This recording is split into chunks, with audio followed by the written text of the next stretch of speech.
Hi, I'm Phil Anderson and welcome to my channel. I've been a property investor now for over 30 years and I've watched investors continue to make the same common investment mistakes. There's so many dirty tricks in the real estate industry and it's all caught up in a whole heap of sales hype. I want to cut through that sales hype and help investors avoid the common mistakes. I hope you enjoy the following content, but please remember to like and subscribe. G'day listeners and viewers across the country and welcome to another episode of Street Smart Property Investing. Joined again by Mr. Trent Durrington. How are you, Durro? Good, mate. Good. Pretty excited about, the quarterly results, the reporting that's come out this week. Amazing. There's a lot of good data out, and we thought today what we'd do is we would give you a really good summary of the best of the data from the month that we've just seen.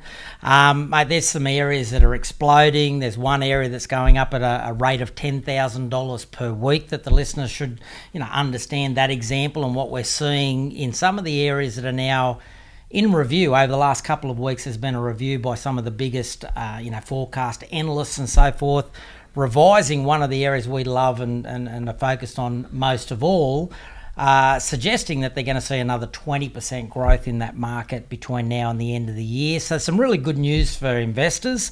But let's dig into the first topic. When it comes to the rise and falls that we see each month, there's always data that supports, what's going up, what's coming down, what should investors know, what should a street smart property investor be armed with as creditable data, not just some sales facade. How do they make really good decisions?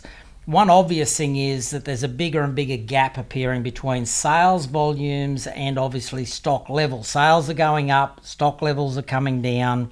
The last quarter we saw 171,000 sales, only 120,000, I think it was 121,000 listings replace those sales. So the gap is getting bigger and bigger each and every month. It is, mate. I love when you jump into the numbers. But it's also interesting to, we've been speaking about what we feel is happening on the ground.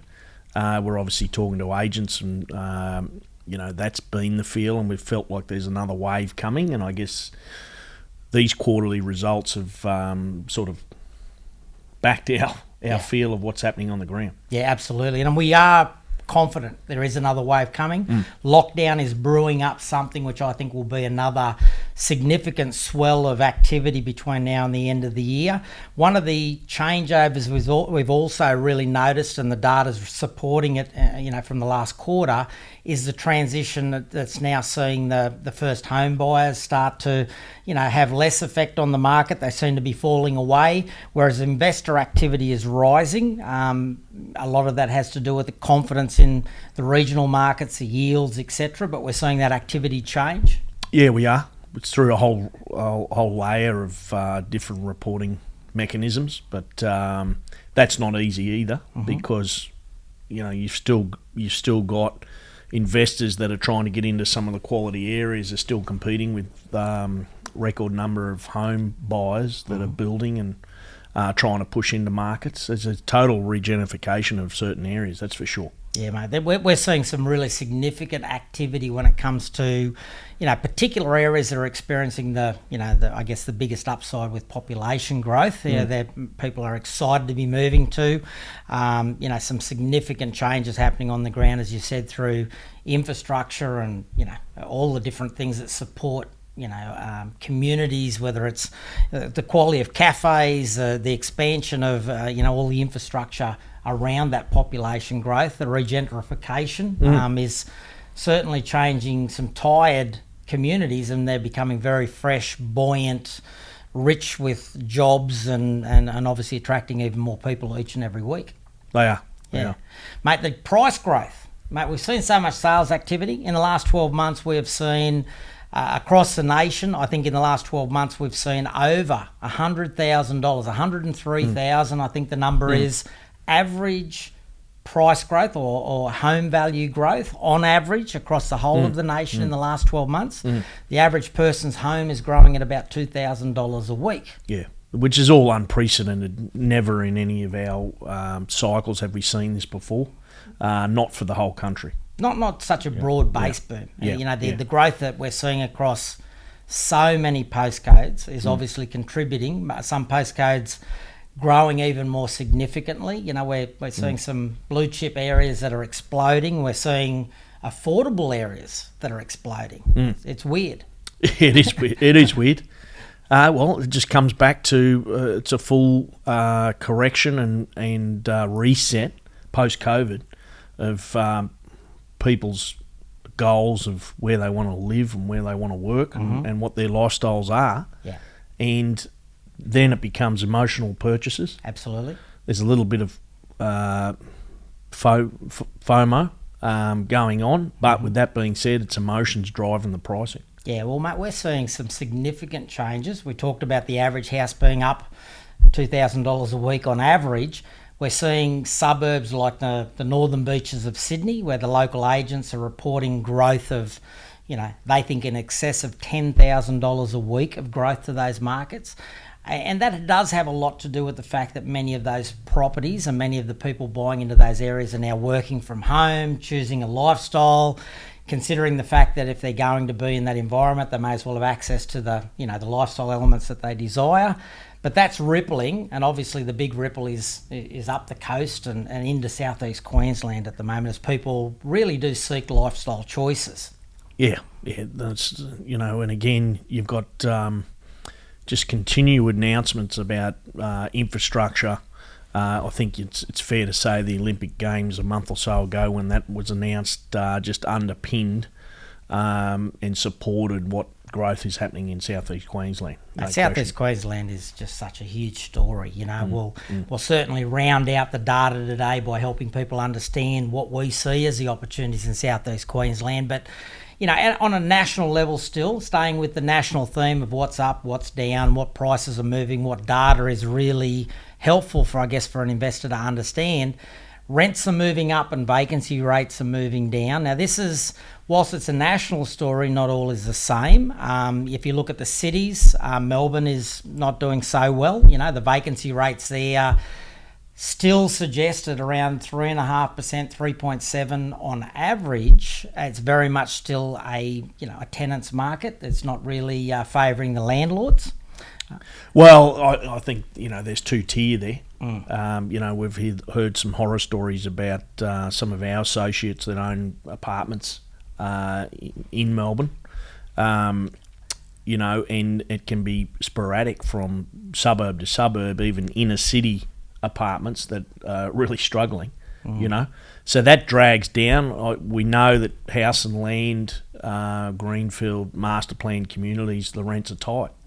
Yeah, and mate, on that topic, the person that we're thinking of, because it was a recent conversation, smart person, right? Yeah, informed investor, one of the smarter ones that property, loved the idea of a particular apartment complex, focused in a way that thought it made a lot of sense. That area went through as high as 18% vacancy rates. 18.8% vacancy rates was where it hit at its highest point. Today, the vacancy rates are still about 6.8%, 7% vacancy rates, which is double what I would suggest is already falling into a tenant's market, not a landlord's market. It's horrific. They're the sort of vacancy rates that I see in other countries I don't see in Australia. And many of the apartment markets of Sydney and Melbourne, it's quite scary, the vacancy rate. And not having the ability to sell either, because not only have vacancies crashed, they're not liquid. They're not liquid. They've come back beyond what they owe, and people are either die at that point, or they continue just to hold and navigate through it, but they've got negative equity. Yeah, and this is where, whilst Australia is going through this broad-based boom, certainly Melbourne and Sydney are seeing great auction clearance rates. Prices are very buoyant. I think that's going to potentially change as we see more listings come onto the market. But my main thought process there is, whilst we're seeing this broad-based boom and rents are typically across the whole of Australia rising, vacancy rates are very tight, particularly in the regional markets, not all are the same.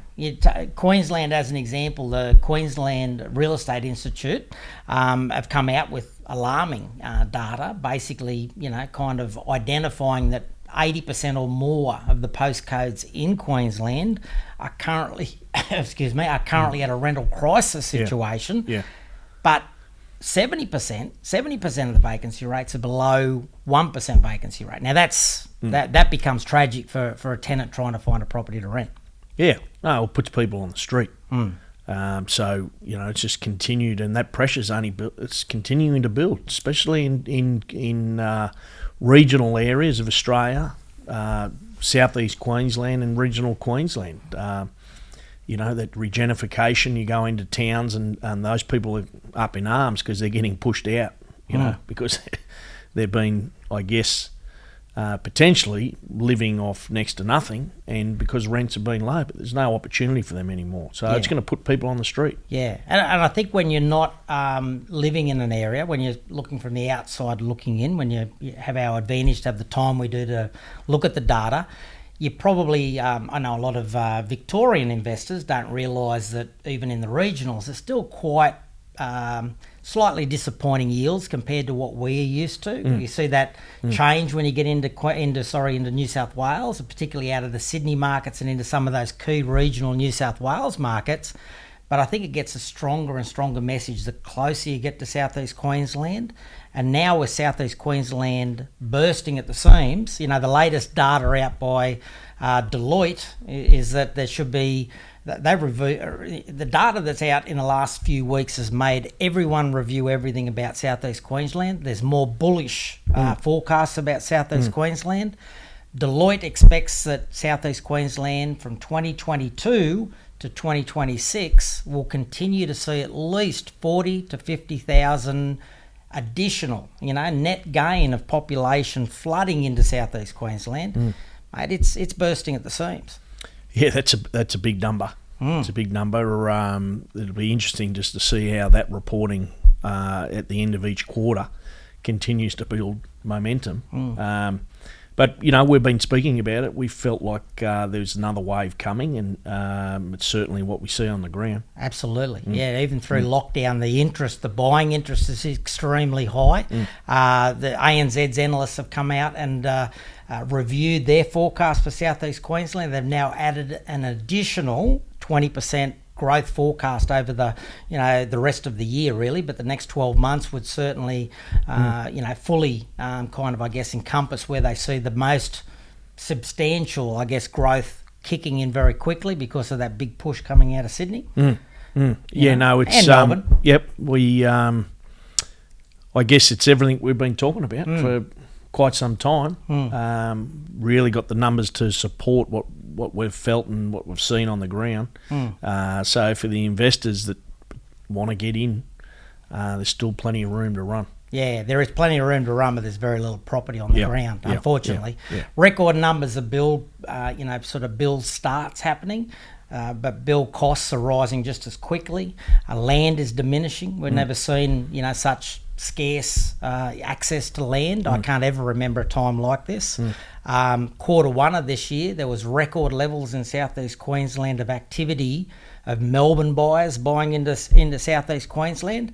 We thought those numbers were staggering. Then in quarter two, it went up another 30%, and it's still growing week by week. It's unprecedented times, and I think when lockdowns end, and I think we're going to see a big summer push again, hang on to your hats. Yeah, and overseas travel's not happening anytime soon. So you're going to continue to see these people holiday in potentially in Queensland. That'll also motivate people. There's definitely another wave for us and our investors in the areas we're targeting. It's we can be excited of these numbers. Yeah, mate, I've never seen a time like this. I think it's the best. I think the next 3 to 7 years, it's that window that I think will present the best investment window I've ever seen, and we may ever see again. I agree. Yeah. All right, mate. Good catch up. Hopefully you got some good data out of the, the summary of the month that just was. Join us again soon, and we'll cover some more great topics for property investors. Thanks for watching, guys. Don't forget to subscribe, and also feel free to leave me a question. I look forward to helping as many property investors as possible. Take care, and we'll talk soon.